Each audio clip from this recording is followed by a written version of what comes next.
Oke, untuk konversi data massa menjadi volume, ini dia caranya. Kita punya rumus massa jenis ya. Jadi rumus massa jenis atau rho itu adalah massa suatu zat dibagi volumenya zat tersebut ya dalam satuan gram per mililiter. Nah, mililiter itu sama dengan cc atau centimeter kubik. Nah, dalam hal ini berarti nanti kita akan ngapain? Mengukur massa darahnya dibagi volume darah gitu ya. Itu kalau kita punya massa darah per volume darahnya berapa, berarti kita bisa dapat massa jenisnya darah. Nah, ini kita udah pernah belajar waktu di matematika ya, mudah-mudahan masih ingat. Oke. Nah, kalau ini adalah rumus umumnya, artinya kita bisa menarik kesimpulan bahwa volume darah ini bisalah kita dapat ketika kita punya massa darah dan massa jenis darahnya gitu. Nah, kita kan punya 4 komponen darah ya. Nah, 4 komponen darah ini punya massa jenis yang beda-beda. 4 produk produk darah ini punya massa jenis yang beda-beda. Oke, kalau whole blood sendiri massa jenisnya 1,055 gram per mili. Untuk PRC lebih berat, 1,095 gram per mili. Untuk trombosit concentrate 1,032 gram per mili dan plasma 1,03 gram per mili. Nah, kalau kita mau melakukan konversi data massa menjadi volume, tadi sudah dijelaskan kita butuh massa darah. Nah, supaya kita dapat massa darah gimana caranya? Kan kalau kita nimbang darah nggak mungkin tanpa kantong darahnya kan? Maka nanti supaya kita dapat massa darahnya pure, kita akan menimbang massa kantong yang berisi darah, terus mencatat berapa massa kantongnya, dan kita akan menimbang juga kantong sama ya, yang kosong tapi yang nggak isi darah. Jadi yang masih kosong ya, tapi dengan merek yang sama loh. Jadi kalau misalnya kalian pakai kantong darahnya JMS, ya nanti nimbangnya yang JMS juga dalam keadaan kosong. Terus kita mencatat massanya. Nah, massa kantong isi yang dikurangi dengan massa kantong kosong itu akan menjadi massa darahnya. Kalau massa darah ini kita bagi dengan massa jenis, maka kita akan mendapatkan volume darahnya. Jadi ingat, kita akan ngapain? Menimbang kantong yang isi serta menimbang kantong yang kosong. Kemudian mengurangi massa kantong yang isi dikurangi massa kantong yang kosong untuk mendapatkan massa darahnya, gitu ya. Oke. Nah, ini adalah simulasi perhitungannya. Kita lihat di sini ada WB ya. Massa kantong isi darah sebesar 440 gram. Sedangkan volume darah yang tertulis di kantong itu 350 mili. Jadi harapannya kantong ini berisi darah sebesar 350 mili dong ya. Kemudian ternyata massa kantong kosongnya adalah 70 gram. Maka berapa kira-kira volume darahnya? Nah, mari kita belajar. Deviasi kesalahan yang boleh terjadi saat kita ambil darah itu adalah kurang lebih 10% volume yang diinginkan.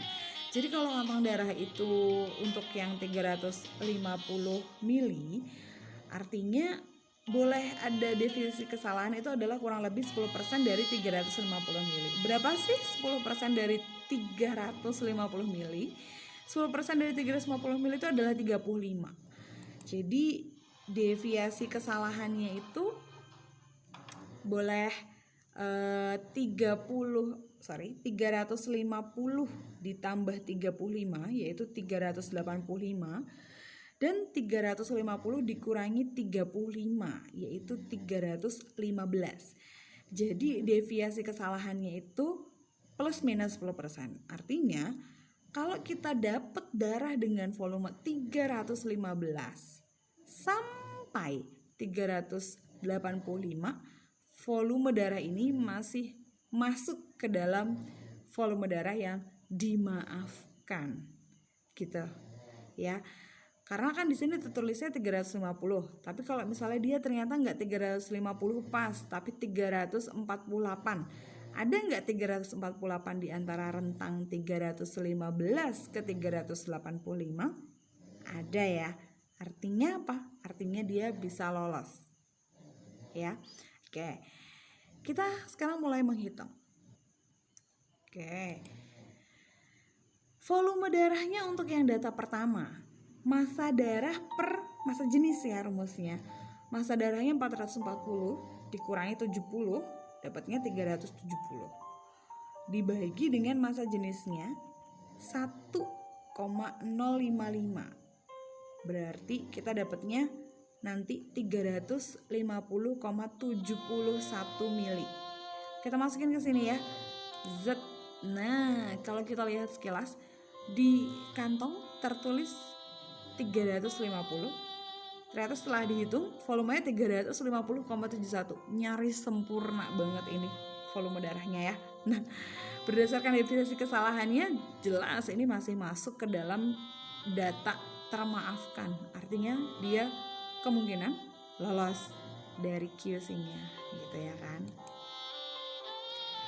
Nah, simulasi kita yang kedua. Kalau tadi yang nomor 1 ini udah terjawab, kita coba yang nomor 2 ya. Nah, ini masih sama loh ya, definisi kesalahannya 10%. Seperti ini. Oke, nah sekarang data kedua nih yang kita lihat. Saat massa kantongnya 400, kantong isi, dan kantong kosongnya 70, masih sama ya. Nah, volume darahnya berarti berapa? Massa kantong isi dikurangi massa kantong kosong adalah massa darahnya. Kita punya 330 gram dibagi dengan massa jenisnya 1,055 gram per mili. Dapatnya 312,8. Oke, kita pindahin data ini ke sini ya. 312,8. Harapannya 350 mili. Ini isinya 312,8.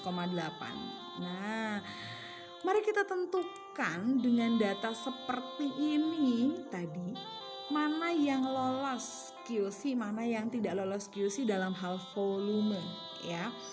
Nah, dalam hal volumenya kan ini rentang deviasi yang termaafkan adalah 350 kurang lebih 10%. Dari 315 sampai 385 ya tadi kita dapatkannya. Jadi 315, 316 sampai terus sampai 384, 385. Di antara rentang ini tuh boleh. Lebih dari ini tidak boleh. 386 tuh udah nggak boleh ya, udah nggak sesuai QC lagi. Dan 314 udah nggak boleh karena kurang dari seharusnya ya. Nah, maka untuk yang 350 ini 0,71 sudah pasti kita nyatakan apa? Lolos ya. Sedangkan untuk yang 312 gimana? Tidak lolos karena dia di bawah 315.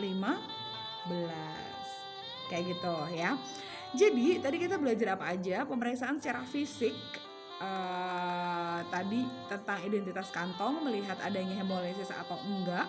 Kemudian menghitung berat, menghitung volume, mengukur berat, menghitung volume, juga mengukur pH-nya. Nah, itu adalah pemeriksaan secara fisik. Lanjut ke pemeriksaan secara hematologi, pemeriksaan secara mikrobiologi di pertemuan selanjutnya. Oke, terima kasih sudah menyimak. Kita diskusi lewat kelas ya.